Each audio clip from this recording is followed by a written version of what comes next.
A Model T Speedster is what young men of the day, like in 1926, would go, "Hey Dad, you know, don't get rid of the 26. Let me have it. I know it's wore out, but I'll do something with it."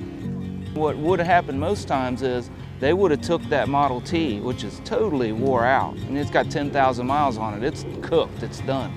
They would take that thing to the nearest gully or ditch, kick the body off of it, and then ride it home with a board on the gas tank. And they're Barney Oldfield, you know, they're a race car driver now. That's what a Speedster is. And everything else that came from that is what Model T Speedsters are. It's the beginning of hot rods.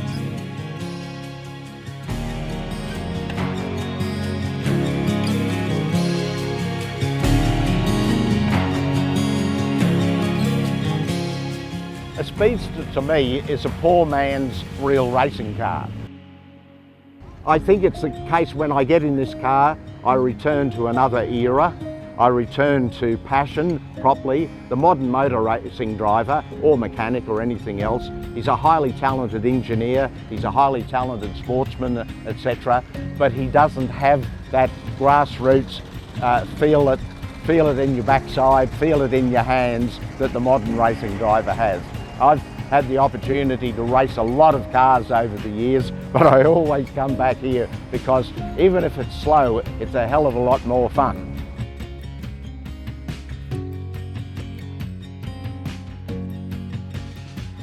Came out here in 2013 and Mom rode with me and did about 200 miles in about 5 states, and we did about 5 days to do it. This year we're here because our Australian friend, which we met the first year, 2013, at the hill climb here. At the hill climb.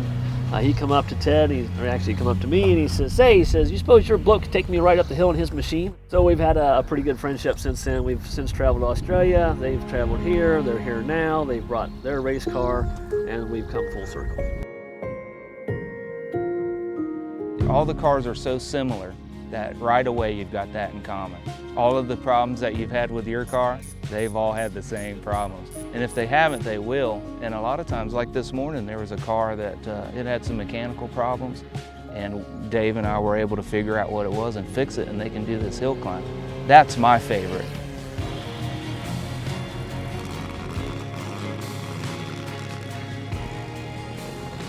Well, it's all Henry Ford's fault.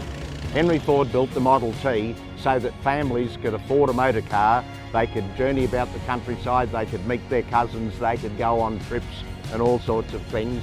And of course, once the second Model T was built, somebody wanted to race the first one, and so it began. And as the cars became more available, more and more people decided that they'd like to have one to race as well. And now, over 100 years later, look at the crowd here. All because Henry built the Model T, got it people inspired, and we're all here having fun. We all have friends all over the world. It's not an American thing, it's a worldwide phenomenon, and it's the same thing with Speedway Motors. Since I've been here a couple of times and met the staff at Speedway, wow, great people, and it all makes the hobby easier and more fun.